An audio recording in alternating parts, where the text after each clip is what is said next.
So hello everyone. आज हम एक नया टॉपिक स्टार्ट करेंगे। इसका टाइटल है इलेक्ट्रोमैग्नेटिक इंडक्शन, जिसे हम शॉर्ट में बोलते हैं EMI।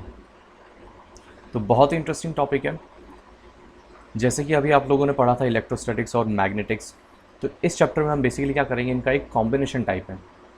ठीक है, तो सबसे पहले स्टार्ट करते हैं हम कि इसकी रिक्वायरमेंट क्यों है इलेक्ट्रोमैग्नेटिक इंडक्शन को स्टडी करने की। तो जो इंट्रोडक्शन पार्ट है वो देख लेते हैं। तो आप सभी लोगों ने हम श्योर सुना होगा पावर प्लांट्स के बारे में। ठीक है, पावर प्लांट्स, अगर मैं टाइप्स की पूछूं तो बहुत टाइप के पावर प्लांट एग्जिस्ट करते हैं। जैसे कि फॉर एग्जांपल अगर मैं हाइड्रो पावर प्लांट लूँ, हाइड्रो पावर प्लांट, या फिर थर्मल पावर प्लांट, या फिर हम ले लें न्यूक्लियर पावर प्लांट। ठीक है, हमें पता है हाइड्रो पावर प्लांट में क्या होता है, एक एनर्जी का कन्वर्जन होता है। कौन सी एनर्जी का? मैकेनिकल एनर्जी कन्वर्ट होती है किस में? Electrical energy. ये जो हमारे घरों में जो इलेक्ट्रिसिटी आ रही है, डेफिनेटली हमें पता है कहाँ से आती है, पावर प्लांट से आती है। और वहाँ क्या होता है, मैकेनिकल एनर्जी को अगर वो हाइड्रो पावर प्लांट से आ रही है तो मैकेनिकल एनर्जी को कन्वर्ट किया जाता है इलेक्ट्रिकल एनर्जी में, right. Similarly thermal power plant में क्या होता है, केमिकल एनर्जी, कौन सी एनर्जी? केमिकल एनर्जी को कन्वर्ट किया जाता है इलेक्ट्रिकल एनर्जी में। सिमिलरली यहाँ न्यूक्लियर पावर प्लांट में क्या होता है, न्यूक्लियर एनर्जी को, ठीक है, न्यूक्लियर एनर्जी को कन्वर्ट किया जाता है इलेक्ट्रिकल एनर्जीज़ में। तो अगर मैं यहाँ पर एक कॉमन चीज़ देखूँ कि सभी पावर प्लांट में हो क्या रहा है, तो यहाँ हम देखें तो एक एनर्जी को इलेक्ट्रिकल एनर्जी में कन्वर्ट किया जा रहा है। मतलब एक फॉर्म ऑफ एनर्जी को दूसरी फॉर्म ऑफ एनर्जी में कन्वर्ट किया जा रहा है। ठीक है, और हमें पता है that energy can neither be created not be destroyed, है ना, it can only be transformed into the another form. तो वही प्रोसेस यहाँ भी हो रहा है। तो ये जो कन्वर्जन का जो प्रोसेस है तीनों ही पावर प्लांट में, इसी पे हम इस चैप्टर में हमारा फोकस रहेगा कि एक एनर्जी को दूसरी एनर्जी में कन्वर्ट कैसे किया जाता है, मेनली इलेक्ट्रिकल एनर्जी में। ठीक है, कि पावर प्लांट में ऐसा क्या फिनोमिना होता है या फिर ऐसा क्या प्रोसेस है जिससे हम इन्हें कन्वर्ट कर सकते हैं। तो इसी चीज़ के लिए इसी चीज़ को हम इस पूरे चैप्टर में, मतलब उसी का बेसिक्स हम स्टडी करेंगे। और फाइनली चैप्टर के एंड तक आपको ये पता चल जाएगा कि कैसे इन एनर्जी को कन्वर्ट किया जाता है in form of electrical energy. अब टॉपिक को कंटिन्यू करते हैं। जो फर्स्ट चीज़ हम डिस्कस करेंगे, जो कि हमें इस पूरे टॉपिक में यूज़फुल होगी, जो काम आएगी, वो है मैग्नेटिक फील्ड लाइंस। तो जैसे इलेक्ट्रोस्टैटिक्स में हमने पढ़ा था अबाउट इलेक्ट्रिक फील्ड लाइंस, वैसे ही मैग्नेटिक फील्ड लाइंस भी एग्जिस्ट करती हैं, राइट। तो उनकी कुछ प्रॉपर्टीज़ होती है, जैसे कि वहाँ हमने इलेक्ट्रिक फील्ड लाइंस की प्रॉपर्टीज़ के बारे में स्टडी किया था। वैसे ही अब थोड़ा सा एक बार हम मैग्नेटिक फील्ड लाइंस के बारे में भी स्टडी कर लेते हैं। ऑलमोस्ट जैसे इलेक्ट्रिक फील्ड लाइंस होती है वैसे ही मैग्नेटिक फील्ड लाइंस होती है। कुछ सिमिलैरिटीज़ और कुछ डिससिमिलैरिटीज़ होती है जो कि हम आज डिस्कस करेंगे इसमें। तो जो फर्स्ट सीधा हम क्या करते हैं, यहाँ पर प्रॉपर्टीज़ को डिस्कस करते हैं। तो जो पहली कॉमन प्रॉपर्टी है वो क्या है, जैसे कि वहाँ हमने पढ़ा था that electric field lines at any point is tangential to the field at that particular point. तो वैसे ही मैं क्या लिख सकता हूँ कि magnetic field lines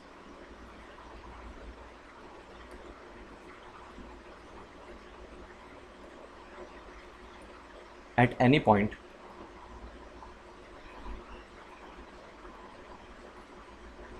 is tangential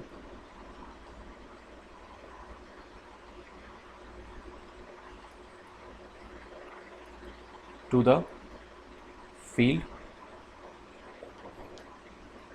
at that point।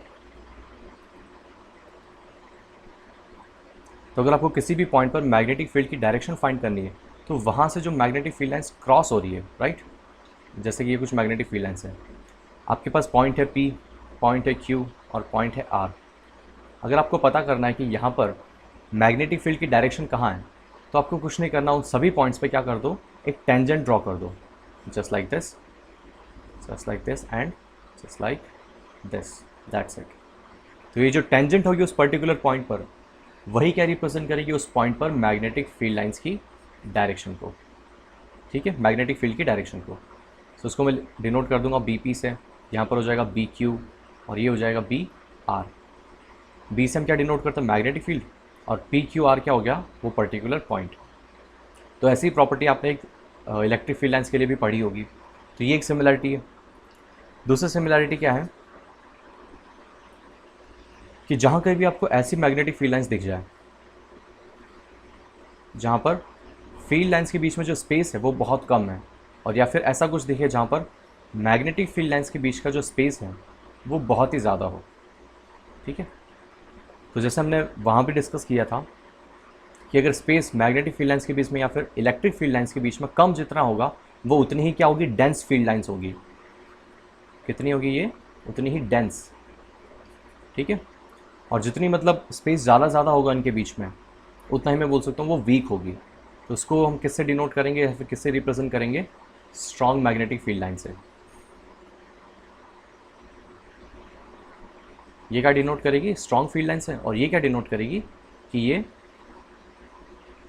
Weak field line से, राइट। तो ये सेकंड सिमिलरिटी हो गई इलेक्ट्रिक फील्ड लाइंस और मैग्नेटिक फील्ड लाइंस के बीच में। थर्ड क्या होता है, जैसे हमने वहाँ डिस्कस किया था कि दो इलेक्ट्रिक फील्ड लाइंस कभी भी इंटरसेक्ट नहीं करती है। तो सिमिलरली मैग्नेटिक फील्ड लाइंस के लिए भी मैं यही स्टेटमेंट दे सकता हूँ, ठीक है। सो पहले एक बार स्टेटमेंट लिख लेते हैं, that magnetic field lines never intersect each other.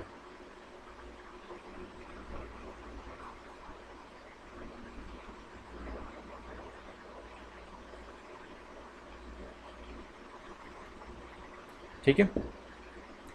तो कहीं भी अगर ये लेट्स से ये अपनी मैग्नेटिक फील्ड लाइन हो गई B1, और अगर दूसरी मैग्नेटिक फील्ड लाइन ऐसी है B2, तो यहाँ पर क्या हो रहा है, देखो इंटरसेक्शन हो रहा है दोनों का। और ये मैंने साफ साफ भी लिख लिया है कि कभी भी मैग्नेटिक फील्ड लाइंस एक दूसरे को इंटरसेक्ट नहीं करेंगी। क्यों नहीं करेंगी, लेट्स से कि पॉइंट P जहाँ पर इंटरसेक्शन हो रहा है दोनों का, ठीक है। तो अगर B पॉइंट पर दो मैग्नेटिक फील्ड लाइंस अगर एग्जिस्ट करती है तो फोर्स की भी क्या हो जाएगी, दो डायरेक्शंस हो जाएंगे, राइट। अब अगर चार्ज पर दो फोर्स की डायरेक्शन अगर हो जाती है तो ये चीज़ मतलब बहुत ज़्यादा absurd हो जाएगी, इसका कोई सेंस नहीं बनता, राइट। क्योंकि फिर उसको या तो इस डायरेक्शन में जाना है या फिर मतलब एग्जैक्टली इस डायरेक्शन में फोर्स नहीं लगेगा, लेट्स से किसी भी दो डायरेक्शन में लगता है, इधर या फिर इधर, बट जाना उसको एक ही जगह पड़ेगा, राइट। तो इसलिए यहाँ पर क्या होता है कि मैग्नेटिक फील्ड लाइंस कभी भी इंटरसेक्ट आपस में नहीं करती है। ये तो चलो तीन हमने पॉइंट डिस्कस कर लिए जो कि सिमिलैरिटीज़ थी। अब इसके बाद देखते हैं डिससिमिलैरिटी क्या है। तो जो फोर्थ प्रॉपर्टी है मैग्नेटिक फील्ड लाइंस की, वो है कि जैसे कि हमने डिस्कस किया था कि इलेक्ट्रिक फील्ड लाइंस कभी भी क्लोज लूप फॉर्म नहीं करेगी, बट इसके ऑपोजिट होता है यहाँ पर मैग्नेटिक फील्ड लाइंस में। मैग्नेटिक फील्ड लाइंस हमेशा क्लोज लूप फॉर्म करती है, राइट। इसे भी क्या करते हैं हम स्टेटमेंट में लिख लेते हैं। तो ऐसे लिख लेंगे हम इसे कि unlike electric field lines,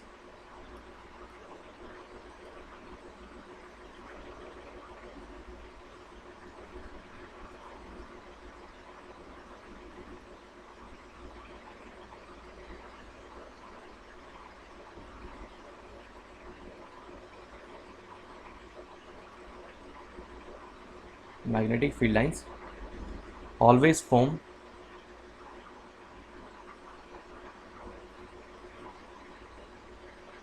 closed loops, ठीक है। इलेक्ट्रिक फील्ड लाइंस कभी भी क्लोज लूप नहीं बनाती है, बट मैग्नेटिक फील्ड लाइंस हमेशा क्लोज लूप फॉर्म करती है। जब भी आपको दिखेगी ये कुछ ऐसे ही दिखेगी। फॉर एग्जांपल जैसे कि हमने बार मैग्नेट को देखा हुआ है, राइट। यहाँ पर होता है नॉर्थ पोल, यहाँ होता है साउथ पोल। तो हमें पता है नॉर्थ पोल से क्या होता है, मैग्नेटिक फील्ड लाइंस एमिट होती है और ये राउंड एक ट्रिप करके वापस एंटर कहाँ होती है, साउथ पोल में एंटर होती है, ऐसे कुछ। और अगर अंदर हम ऑब्जर्व करें बार मैग्नेट के, तो अंदर कैसे ट्रैवल करती है, साउथ पोल से नॉर्थ पोल की तरफ ट्रैवल करती है। तो हम देख सकते हैं क्लोज लूप बन रहा है यहाँ पर पूरा, ठीक है। नॉर्थ पोल से स्टार्ट हुआ, घूम करके वापस साउथ पोल, और साउथ पोल से वापस नॉर्थ पोल की तरफ अंदर की डायरेक्शन में मूव कर रही है। तो यहाँ हम देख सकते हैं कि पूरा क्लोज लूप फॉर्म हो रहा है। तो ऐसे ही मैग्नेटिक फील्ड लाइंस हमेशा क्या करती है, क्लोज लूप फॉर्म करती है। तो ये क्या हो गया, डिसिमिलैरिटी हो गई इलेक्ट्रिक फील्ड लाइंस और मैग्नेटिक फील्ड लाइंस में।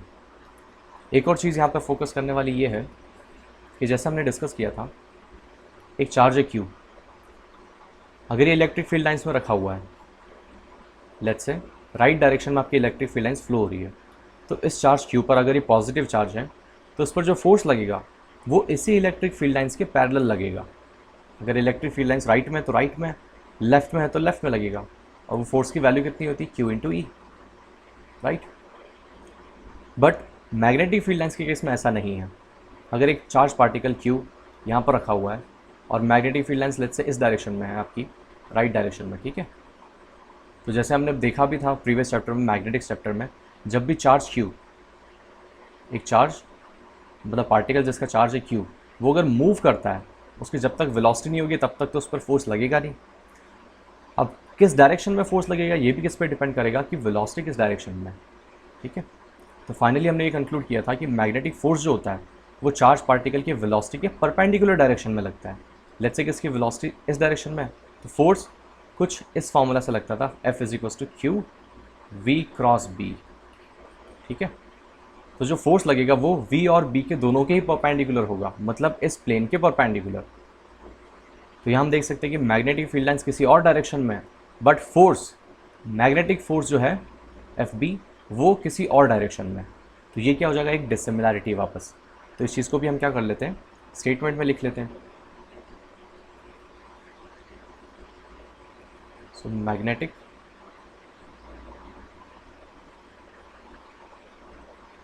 field lines do not point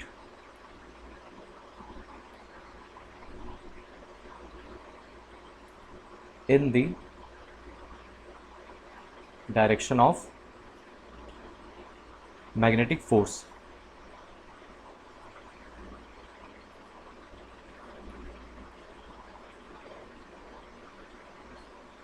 on a charged particle।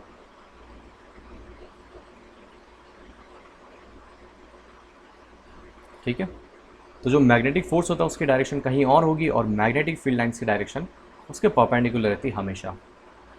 तो ये जो दो लास्ट वाले पॉइंट्स थे 4 और 5, ये क्या हो गया, डिसिमिलैरिटीज़ हो गई। और बाकी के जो इनिशियल पॉइंट थे आपके 1 2 3, वो क्या हो जाएगी, सिमिलैरिटीज़ होगी इलेक्ट्रिक फील्ड लाइंस और मैग्नेटिक फील्ड लाइंस में। तो अभी हमने डिस्कस किया मैग्नेटिक फील्ड लाइंस के बारे में, ठीक है। अब जैसे हमने इलेक्ट्रोस्टैटिक्स में डिस्कस किया था इलेक्ट्रिक फ्लक्स के बारे में, वैसे ही यहाँ डिस्कस करेंगे हम मैग्नेटिक फ्लक्स के बारे में, ठीक है। तो मैग्नेटिक फ्लक्स क्या होता है, जस्ट लाइक इलेक्ट्रिक फ्लक्स। तो एक बार स्टेटमेंट क्या लिख लेते हैं हम, that magnetic flux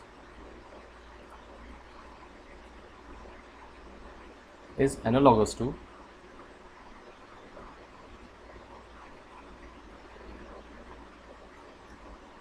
electric flux. तो जैसे हमने वो फॉर्मूलाज लिखे थे, वो जो डिस्कशन हुआ था टॉपिक में इलेक्ट्रिक फ्लक्स क्या होता है, वैसे ही मैग्नेटिक फ्लक्स भी एज इट इज़ वही है। फ़र्क क्या होगा, जहाँ भी आपने इलेक्ट्रिक फील्ड लिखा था उसकी जगह आपको क्या करना है, मैग्नेटिक फील्ड लिखना है। और भी एक दो चीज़ें मतलब जहाँ पर चेंज होगा वो मैं अभी आपको नोटिफाई करवा दूँगा, ठीक है। तो सबसे पहले देखते हैं फॉर्मूला क्या होगा मैग्नेटिक फ्लक्स का। तो जैसे हमने वहाँ डिस्कस किया था कि अगर एक छोटा सा एरिया आपके पास, एलिमेंटल एरिया इनफाइनाइटली स्मॉल, तो उसका जो एरिया वेक्टर होगा वो कहाँ होगा, इस एरिया के जस्ट ऐसे परपेंडिकुलर। इसको मैं लिख लेता हूँ, डिनोट करता हूँ DA वेक्टर से, ठीक है। अब लेट्स से इस पॉइंट P पर, यहाँ पर एक पॉइंट P है सरफेस पर, वहाँ पर जो मैग्नेटिक फील्ड एग्जिस्ट करती है वो लेट्स से कुछ यहाँ है, और इनके बीच का जो एंगल है वो मैं ले लेता हूँ थीटा। किसके बीच में एंगल है, थीटा। एरिया वेक्टर और जो आपका मैग्नेटिक फील्ड है उस पॉइंट P पर, उन दोनों वेक्टर्स के बीच का जो एंगल है वो अपना थीटा। तो अगर इस सरफेस से आपको जो फ्लक्स क्रॉस होगा, अच्छा हाँ एक चीज़ और, मैग्नेटिक फ्लक्स को हम डिनोट किससे करेंगे, फाई से। और फाई मैग्नेटिक फ्लक्स है तो इसको किससे डिनोट करेंगे, फाई बी से, क्योंकि सिंपल फाई क्या हो जाता है, सिर्फ फ्लक्स को डिनोट करता है। तो फाई ई लगाओ तो इलेक्ट्रिक फ्लक्स, फाई बी है तो मैग्नेटिक फ्लक्स, ठीक है। तो इस वाले सरफेस एरिया से जो फ्लक्स होगा उसको मैं किससे डिनोट करूँगा, डी फाई बी से, क्योंकि ये बहुत ही छोटा सा फ्लक्स होगा। And that will be equal to, अगर आपको याद हो, सो डी फाई ई कितना लिखा था हमने उस केस में, इलेक्ट्रिक फील्ड का vector dot D A vector, ठीक है। तो सिमिलरली यहाँ भी वही फॉर्मूला हम यूज़ करेंगे, बस इलेक्ट्रिक फील्ड की जगह क्या आ जाएगा, मैग्नेटिक फील्ड आ जाएगा। So B vector dot D A vector हो जाएगा, दैट्स इट। अब डॉट प्रोडक्ट है यहाँ पर, तो उसको ओपन करेंगे तो कैसे लिख सकते हैं हम, simply B D A dot भी किसके इक्वल होता है, A B cos theta. So B dot D A will be equal to B D A cos theta, where theta is the angle between both the vectors। तो इसी formula से हम define करते हैं किसी भी एलिमेंटल एरिया जो होगा आपका, वहाँ से फ्लक्स कितना होगा, ठीक है। अब अगर आपसे कोई पूछे कि इस फ्लक्स की जो मैक्सिमम वैल्यू होगी वो कितनी होगी और मिनिमम वैल्यू कितनी होगी, तो हम इजीली फिगर आउट कर सकते हैं। अगर इसी सरफेस से अगर मैं पूछूँ आपको कि डी फाई की मैक्सिमम वैल्यू कितनी होगी, डी फाई बी की, तो किस पे डिपेंड करेगा, थीटा पे डिपेंड करेगा कि थीटा का कैसे वैरी करता है। तो देखो डॉट प्रोडक्ट है और कॉस थीटा यहाँ पर, ठीक है। कॉस थीटा मैक्सिमम जब होगा तभी मैं बोल सकता हूँ कि जो आपका फ्लक्स है वो मैक्सिमम होगा, और कॉस थीटा मैक्सिमम कितना होता है, 1 होता है फॉर थीटा इक्वल्स टू 0 के लिए। फिर हम ब्रैकेट में लिख देते हैं हम, D phi will be equal to will be maximum, और किसके इक्वल होगा, D phi B is equals to कितना आ जाएगा, बी डी ए, और मैक्सिमम कब होगा, जब थीटा इक्वल्स टू 1 हो जाएगा और कॉस थीटा कितना हो जाए आपका, सॉरी थीटा इक्वल्स टू 0 और कॉस थीटा कितना हो जाए उस टाइम पर 1, राइट। तब आपका जो मैग्नेटिक फ्लक्स आएगा वो मैक्सिमम होगा। सिमिलरली अगर आपको मिनिमम देखना है कि मिनिमम कितना आएगा, तो वो भी कब आएगा, जब कॉस थीटा अपना मिनिमम होगा, ठीक है। और मिनिमम कॉस थीटा कब होता है और कितना होता है, 0, क्योंकि नेगेटिव यहाँ पर लेंगे नहीं हम, सिर्फ मैग्नीट्यूड की हम बात कर रहे हैं। So cos theta magnitude wise 0 कब होता है, थीटा इक्वल्स टू 90 पर, और लिख सकता हूँ कॉस 90 कितना हो जाएगा वहाँ पर 0, तो उस केस में मैग्नेटिक फ्लक्स कितना आ जाएगा 0। तो आपको बस ये ध्यान रखना है कि जब भी ऐसा कुछ हो जाए कि एरिया आपका ये रहा, इसका वेक्टर यहाँ पर है, और जो मैग्नेटिक फील्ड उस पॉइंट पी पर वो अगर सेम डायरेक्शन में पॉइंट कर रहा है जिस डायरेक्शन में आपका एरिया वेक्टर है, तब क्या होगा, जो रिजल्ट होगा वो मैक्सिमम होगा, ठीक है। उस टाइम पर आप सिंपली क्या कर सकते हो, कॉस थीटा को रिमूव कर सकते हैं। रिमूव तो क्या है, मतलब वो ऑलरेडी 1 हो चुका है ना, तो हम सीधा क्या कर सकते हैं, मैग्नेटिक फील्ड और जो एरिया है आपका उसको सिंपली आपको मल्टीप्लाई करना, दैट्स इट, वही आपका क्या हो जाएगा, फ्लक्स। सेकंड केस, अगर एरिया वेक्टर आपका यहाँ है डी ए वैक्टर, और मैग्नेटिक फील्ड उस पॉइंट पर कैसा हो जाए, ऐसे कुछ कि इनके बीच का एंगल हो जाए 90 डिग्री, तभी क्या हो जाएगा आपका फ्लक्स कितना हो जाएगा, मिनिमम, और कितना 0 के इक्वल। तो ऐसा कहीं सिचुएशन आपको दिख जाए, उस टाइम पर आपको क्या वैल्यू यूज़ करनी है, मैग्नेटिक फ्लक्स की स्ट्रेट 0 यूज़ करनी है, ठीक है। अब इसके कुछ यूनिट्स और वो सारी चीज़ें देख लेते हैं। तो सबसे पहली बात तो ये कि it is a scalar quantity, it is a scalar quantity. क्यों, बिकॉज डॉट प्रोडक्ट यूज़ किया हमने यहाँ पर, डेफिनेटली देख सकते हैं हम, डॉट प्रोडक्ट जब भी होता है तो वो क्या देता है आपको, एक स्केलर क्वांटिटी देता है, राइट। उसके बाद जो सेकंड पॉइंट हो जाएगा वो है इसकी यूनिट। तो ऐसा यूनिट क्या होती है, तो फॉर्मूले से हम फिगर आउट कर सकते हैं। जो फ्लक्स का फॉर्मूला है वो क्या आया, डी फाई अगर लिखें हम तो वो बी डॉट डी ए, तो हम देख सकते हैं किसको मल्टीप्लाई करने, मैग्नेटिक फील्ड और एरिया को मल्टीप्लाई किया। सो मैग्नेटिक फील्ड की यूनिट क्या होती है, टेस्ला, एरिया कितना हो जाएगा, मीटर स्क्वायर, तो ऐसा यूनिट कितनी हो जाएगी, टेस्ला मीटर स्क्वायर, ठीक है। और उसी को हम क्या बोलते हैं, वेबर, ठीक है। तो ऐसा यूनिट किस में हम लिख सकते हैं, 1 टेस्ला मीटर स्क्वायर, या फिर इज इक्विवेलेंट टू 1 वेबर, जो भी आप यूज़ करना चाहें वो कर सकते हैं। वेबर को शॉर्ट फॉर्म में कैसे लिखेंगे हम, डब्ल्यू बी, ठीक है। अब एक चीज़ और डिस्कस कर लेते हैं यहाँ पे, कि जो फ्लक्स आप फाइंड कर रहे हैं, तो लिख लेता हूँ मैं, if the surface is open surface, so if open surface, मतलब जो अभी हमने फ्लक्स फाइंड किया था फॉर्मूला का, जिस सरफेस से हम फाइंड कर रहे थे, जिस एरिया से, वो अगर लेट्स से एक बहुत ही बड़े सरफेस का एरिया है, छोटा सा एरिया जो हमने कट किया था ऊपर, जिसको हमने डिस्कस किया, ठीक है, जहाँ पर फ्लक्स कितना आया था, लेट्स से यहाँ पर जो मैग्नेटिक फील्ड थी वो बी वेक्टर, और एरिया कितना था, डी ए वेक्टर, और ये एंगल थीटा। तो यहाँ हमने लिखा था D phi B is equals to B dot D A, right. अब अगर आपसे पूछे जो सरफेस है पूरी, ये एक ओपन सरफेस है ना, मतलब एक वॉल्यूम नहीं बना रही, जस्ट एक ओपन सरफेस है ये। तो अगर इस पूरी सरफेस से अगर आपको फ्लक्स फाइंड करना है तो कैसे करेंगे हम? बहुत ही सिंपल है, छोटे से एरिया से हमें फ्लक्स पता चल चुका कितना है, डी फाई बी। अगर इस पूरे एरिया से हमें फाइंड करना है तो उसको इंटीग्रेट कर देंगे हम, दैट्स इट, ठीक है। तो ये आपको क्या मिल जाएगा, क्या मतलब चीज़ देगा आपको, एक पूरे सरफेस से जो फ्लक्स होगा, अब इंटीग्रेट कर दिया तो यहाँ क्या आ जाएगा, phi B, this will be equal to integration of B dot D A, that's it. तो किसी बड़े सरफेस से अगर आपको फ्लक्स फाइंड करना है तो छोटे से एरिया से फाइंड करो और उसे इंटीग्रेट कर दो, आपको मिल जाएगा total flux from that surface. अब इसी करस्पॉन्डिंग अगर एक क्लोज सरफेस लेते हैं हम,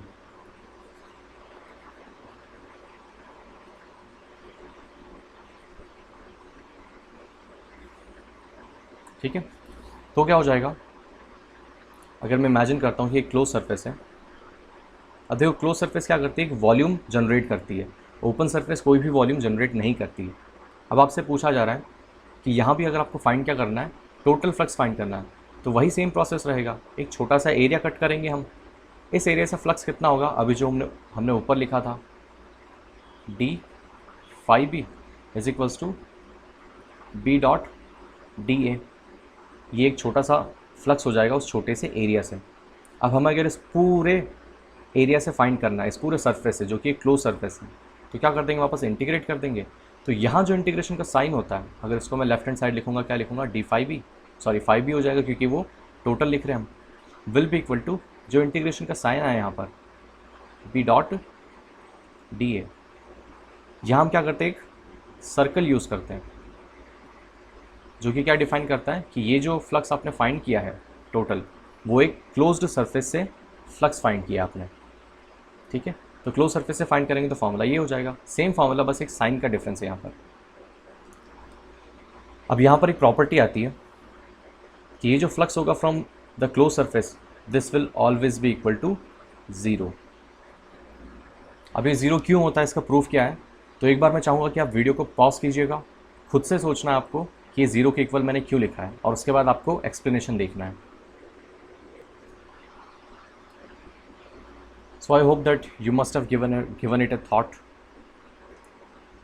तो देखो जो मैंने यहाँ पे लिखा है कि magnetic flux from a close surface will be equal to zero, this is a statement, एक प्रॉपर्टी जो कि आपको याद रखनी है ना, तो उसको लैंग्वेज में भी लिख लेते हैं एक बार, that magnetic flux from a closed surface will be zero, ठीक है। ये स्टेटमेंट आपको याद रखना है। अब देखते हैं इसका एक्सप्लेनेशन कि क्यों ज़ीरो होती है। तो उसके लिए भी एक बार हम क्या करते हैं, इलेक्ट्रिक फ्लक्स को स्टडी करते हैं ना। जैसे कि आपने देखा था, अगर एक क्लोज सरफेस लेता हूँ मैं, और अगर उसके लिए भी अगर मैं यही स्टेटमेंट लिखता हूँ कि electric flux from A close surface will be zero, तो क्या वो सही होगा? तो आंसर है नहीं। सिर्फ magnetic flux from A close surface will be zero, not the electric flux. क्योंकि हम जानते हैं अगर ये क्लोज सरफेस आपने ले रखा है, अगर इसके अंदर एक पॉजिटिव चार्ज है तो पॉजिटिव चार्ज क्या करेगा, इलेक्ट्रिक फील्ड लाइन्स एमिट करेगा। तो मैं देख सकता हूँ कि एक फ्लक्स इससे बाहर आ रहा है। अब ये एरिया चाहे कितना भी छोटा क्यों ना हो, ये मतलब वॉल्यूम कितनी छोटी क्यों ना हो, एक चार्ज पार्टिकल तो उसमें रह ही सकता है। अब जब चार्ज पार्टिकल उसमें रहेगा तो उससे कुछ ना कुछ फ्लक्स बाहर आएगा। अगर पॉजिटिव है तो बाहर आएगा, नेगेटिव है तो अंदर जाएगा, but flux will always B non zero, ठीक है, अगर चार्ज पार्टिकल उसमें है तो। बट ऐसा अगर मैं एक्सप्लेनेशन इसके लिए दूँ कि लेट्स से ये कोई सरफेस हो गया अपना, तो तो क्या इसमें भी ऐसा कोई चार्ज पार्टिकल एग्जिस्ट कर सकता है, मैग्नेटिक चार्ज पार्टिकल, जो कि एक नॉन ज़ीरो मैग्नेटिक फ्लक्स को जनरेट करें? तो आंसर है नहीं, क्योंकि पॉजिटिव चार्ज क्या करता है, इलेक्ट्रिक फील्ड लाइंस एमिट करता है, जनरेट करता है। तो वैसे यहाँ पर हम क्या करते हैं, एनालॉगस टू दैट एक नॉर्थ पोल लेते हैं, उसको हम किसकी तरह ट्रीट करते हैं, एक मैग्नेटिक चार्ज की तरह ट्रीट करते हैं, क्योंकि नॉर्थ पोल भी क्या करता है, मैग्नेटिक फील्ड लाइंस एमिट करता है, राइट। और जैसे यहाँ पर नेगेटिव चार्ज क्या करता है, अब्जॉर्ब करता है इलेक्ट्रिक फील्ड लाइंस को, तो वैसे यहाँ पर क्या होता है, साउथ पोल होता है, जो कि क्या करता है, अब्जॉर्ब करता है। So this is a hypothetical concept, ऐसा एग्जैक्टली हो नहीं रहा कि ये मैग्नेटिक चार्ज है, सिर्फ एनालॉगस टू दैट अंडरस्टैंड करने के लिए हम क्या बोल देते हैं कि नॉर्थ पोल को पॉजिटिव मैग्नेटिक चार्ज बोल देते हैं और साउथ पोल को क्या बोल देते हैं, नेगेटिव मैग्नेटिक चार्ज। ठीक है, ऐसा होता नहीं, जस्ट सीखने के लिए, अंडरस्टैंड करने के लिए, राइट। तो अगर मैं चाहता हूँ कि इस एरिया से, इस पूरे क्लोज सरफेस से एक नॉन जीरो मैग्नेटिक फ्लक्स बाहर निकले, तो वो तभी हो सकता है जब इसके अंदर एक नॉर्थ पोल एग्जिस्ट करें। अब मेरा क्वेश्चन ये है कि क्या यूनिपोल एग्जिस्ट कर सकता है, नॉर्थ पोल मतलब इंडिविजुअली? तो आंसर है नहीं, क्योंकि अगर आप एक मैग्नेट लेंगे, बार मैग्नेट जैसे कि नॉर्थ पोल साउथ पोल, इसको अगर दो पार्ट्स में ब्रेक कर देंगे आप, तो आप बोलोगे सर नॉर्थ पोल इधर लेफ्ट में आ गया, साउथ पोल राइट में आ गया। तो ऐसा नहीं होता है। जैसे ही आप मैग्नेट को ब्रेक करेंगे, तो जो दो मैग्नेट होगी वो दो बार मैग्नेट्स में डिवाइड हो जाएगी। मतलब ये पार्ट में क्या हो जाएगा, यहाँ पर साउथ पोल जनरेट हो जाएगा और इस वाले पार्ट में नॉर्थ पोल जनरेट हो जाएगा। तो अगर आप इस बार मैग्नेट को अंदर रखते हो, तो मैं क्या बोल सकता हूँ, वापस दो पोल्स आ चुके हैं, नॉर्थ और साउथ। आप बोलोगे वापस डिवाइड करूँगा, वापस वही कहानी हो जाएगी। हर एक सेक्शन में क्या हो जाएगा, इंडिविजुअल नॉर्थ और इंडिविजुअल साउथ पोल जनरेट हो जाता हमेशा। तो अगर किसी भी क्लोज सरफेस के अंदर अगर आपने एक छोटा सा मैग्नेट का पार्ट भी रख रखा है, तो मैं बोल सकता हूँ कि वहाँ पर हमेशा एक नॉर्थ पोल होगा और हमेशा एक साउथ पोल होगा। तो जितना आउटवर्ड फ्लक्स ये बाहर निकालेगा, उतना ही इनवर्ड फ्लक्स ये ले लेगा। ठीक है, तो आउटवर्ड फ्लक्स जितना भी हुआ, उसके करस्पॉन्डिंग आपको इनवर्ड फ्लक्स देखने को मिल रहा है। हमें पता है कि आउटवर्ड फ्लक्स क्या होता है आपका, पॉजिटिव, और इनवर्ड फ्लक्स कैसे लेते हैं हम, नेगेटिव। सो पॉजिटिव अमाउंट उसको ऐड कर देंगे नेगेटिव अमाउंट में, तो क्या मिलेगा हमें, ज़ीरो। सो इसीलिए क्लोज सरफेस से मैग्नेटिक फ्लक्स क्या होता है, हमेशा ज़ीरो होता है। ठीक है, ये है इसका एक्सप्लेनेशन। क्योंकि यूनिपोल नॉर्थ और यूनिपोल साउथ इंडिविजुअली एग्जिस्ट नहीं करते, दोनों साथ में एग्जिस्ट करते हैं। तो एक सिमिलरिटी ये भी हो गई कि अगर आपका जो मैग्नेटिक फ्लक्स है वो इनवर्ड फ्लक्स है,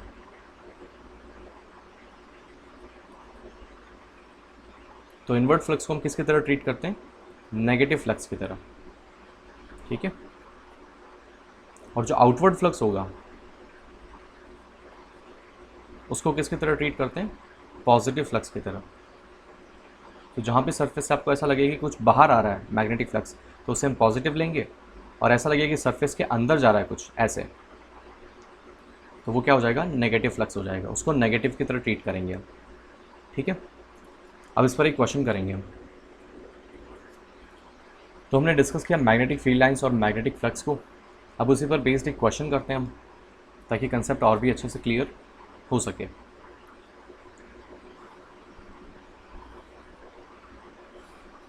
तो अपना एक्स एक्सिस हो गया, ये वाई एक्सिस और यहाँ पर जेड एक्सिस। इस कोऑर्डिनेट सिस्टम में तीन सरफेस एग्जिस्ट करती है, जो कि एक क्यूब की सरफेस है, राइट। एक ऐसी सरफेस, एक ये सरफेस, और थर्ड ये सरफेस ले लेते हैं।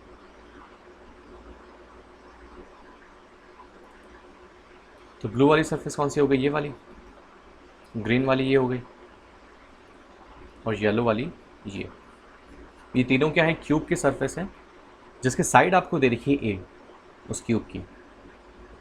और आपसे बोला गया है कि इस पूरे रीजन में एक मैग्नेटिक फील्ड एग्जिस्ट करती है, जो कि कुछ इस इक्वेशन के अकॉर्डिंगली है, B0/√2 I cap plus J cap. ठीक है, तो फाइंड क्या करना है आपको, find the net phi B, मतलब magnetic flux from these surfaces.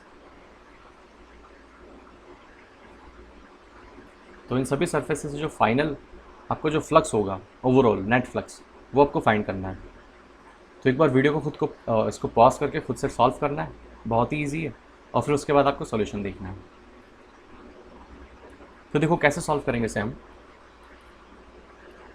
अगर मैग्नेटिक फील्ड को ऑब्जर्व करूँ यहाँ मैं, so B not by root two I cap plus J cap, इसका मतलब क्या है कि वो जो मैग्नेटिक फील्ड है उसके दो कंपोनेंट है, एक component along the X axis है और दूसरा component along the Y axis है। इसको मैं ऐसे भी लिख सकता हूँ B not by root two I cap plus B not by root two J cap. तो ये कौन सा हो जाएगा, जो कि एक्स एक्सिस के अलॉन्ग और ये वाई एक्सिस के अलॉन्ग, तो ऐसा लिख सकते हैं हम यहाँ पर। और वाई एक्सिस के अलॉन्ग भी क्या है, B not by root two. So magnetic field के दो कंपोनेंट्स एग्जिस्ट करते हैं। अब इन दोनों कंपोनेंट की वजह से हमें इन तीनों सरफेस से मैग्नेटिक फ्लक्स फाइंड करना होगा और उनका जो एडिशन होगा वही हमारा नेट मैग्नेटिक फ्लक्स होगा। तो देखो पहला ऑब्जर्वेशन तो यहाँ से हम क्या कर सकते हैं कि जो थर्ड वाली सरफेस है, लेट्स से इसको मैं बोल देता हूँ फर्स्ट, इसको मैं सेकंड और इसको मैं बोल देता हूँ थर्ड सरफेस। आप बस मुझे इतना बताइए, जो थर्ड वाली सरफेस है यहाँ से क्या कोई मैग्नेटिक फ्लक्स क्रॉस होगा कि नहीं होगा? तो आंसर है नहीं होगा। So flux from third surface will be equal to zero. क्यों होगा ज़ीरो? क्योंकि यहाँ पर हम देख सकते हैं जो आपका एरिया वेक्टर है वो अलॉन्ग किसके अलॉन्ग है, जेड कंपोनेंट के अलॉन्ग, और आपका जो मैग्नेटिक फील्ड वेक्टर है वो किस में, एक्स और वाई में है। ठीक है, तो कभी भी इस वाले एरिया को क्रॉस ही नहीं करेंगे, पेनिट्रेट नहीं करेंगे, और जब तक एक मैग्नेटिक फील्ड लाइन किसी एरिया को पेनिट्रेट नहीं करती है तब तक वो फ्लक्स ज़ीरो होता है वहाँ से। तो इसलिए मैंने क्या लिख लिया कि φ3 will be equal to zero. अब हमें φ1 और φ2 फाइंड करना है। सो नेट फ्लक्स किसके इक्वल हो जाएगा, φ1 प्लस φ2। सबसे पहले φ1 फाइंड करते हैं। सो φ1 के लिए सरफेस कहाँ है हमारी, जो एरिया वेक्टर होगा वो कहाँ में, ऊपर की डायरेक्शन में, और कितना होगा ये ए स्क्वायर। जो एरिया होगा डेफिनेटली कितना होगा ये ए स्क्वायर, क्योंकि साइड ए है और किसके अलॉन्ग है ये, जे कैप के अलॉन्ग। अब देखो मैग्नेटिक फील्ड दो डायरेक्शन में एग्जिस्ट करती है, वाई और एक्स में। अब इसमें भी आपको देखना होगा कि कौन सी मैग्नेटिक फील्ड लाइंस पेनिट्रेट करेगी इस वाले एरिया को। तो आंसर है जिसका वाई कंपोनेंट है, क्योंकि एक्स वाली तो ऐसे पैरेलल हो जाएगी ना, तो वो तो पेनिट्रेट नहीं कर रही है, टेंजेंशियली निकल रही है, तो उसकी वजह से कोई फ्लक्स नहीं होगा, सिर्फ वाई वाले की वजह से फ्लक्स होगा। सो φ1 किसके इक्वल आ जाएगा आपका, अब देखो मैक्सिमम होगा क्योंकि एरिया वेक्टर भी आपका इसी डायरेक्शन में और मैग्नेटिक फील्ड लाइन भी इसी डायरेक्शन में, कितनी है, B not by root two. तो स्पेशल केस में हमने देखा था कि उस टाइम पे आपको क्या करना है, सिंपली एरिया को उस मैग्नेटिक फील्ड से मल्टीप्लाई करना है, क्योंकि कॉस थीटा पे ऑलरेडी कितना है, 1 के इक्वल है। So φ1 will be equal to A square into B not by root two, that's it. ये आपका हो गया φ1 की वैल्यू। सिमिलरली हम फाइंड करेंगे φ2। सो φ2 के लिए सरफेस कौन सी है, ये वाली, और यहाँ पे क्या है, दो कंपोनेंट है मैग्नेटिक फील्ड लाइंस के।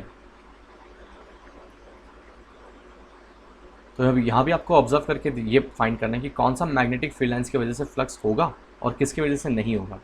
तो यहाँ भी हम देख सकते हैं ये जो कंपोनेंट है वाई वाला, उसकी वजह से कोई भी मैग्नेटिक फ्लक्स नहीं होगा, क्योंकि वो टेंजेंशियली निकल जाएगा, पेनिट्रेट नहीं करेगा सरफेस को। सो कौन सा वाला कंपोनेंट पेनिट्रेट करेगा, B not by root two. और हम यहाँ देख सकते हैं कि एरिया वेक्टर भी आपका इसी डायरेक्शन में, डी ए वेक्टर किसके इक्वल है, ए स्क्वायर आई कैप के इक्वल है, और आपका मैग्नेटिक फील्ड लाइन वेक्टर भी इसी डायरेक्शन में। तो वापस वही स्पेशल केस यूज़ कर लेंगे, φ2 विल बी इक्वल टू क्या हो जाएगा, सिंपली जो एरिया है उसको मल्टीप्लाई कर दो उस मैग्नेटिक फील्ड से। सो ए स्क्वायर को मल्टीप्लाई कर देंगे B not by root two से, दैट्स इट। तो ये हमें मिल जाएगा φ2। φ1 मिल चुका, φ2 मिल चुका, φ3 हम ऑलरेडी बोल चुके कितना है, 0 है, क्योंकि वहाँ से तो कोई भी मैग्नेटिक फील्ड पेनिट्रेट नहीं हो रही है थर्ड वाली सरफेस से। सो टोटल फ्लक्स आपसे पूछा है, so flux is a scalar quantity, दोनों का स्केलर एडिशन कर लेंगे, phi total will be equal to φ1 plus φ2। अब दोनों का मैग्नीट्यूड सेम है तो 2 से मल्टीप्लाई करके लिख सकते हैं, A square into B not by root two. So this will be equal to root two A square B not weber. अगर सब कुछ ऐसा यूनिट में तो ये भी फ्लक्स भी किस में रहेगा, ऐसा यूनिट में, जो कि वेबर होगा। तो ये था कुछ ब्रीफली हमने डिस्कस किया अभी, डिटेल में डिस्कस कर लिया magnetic field lines, magnetic flux. तो आई होप कि ये मैग्नेटिक फ्लक्स वाला कंसेप्ट अभी आपको क्लियर है।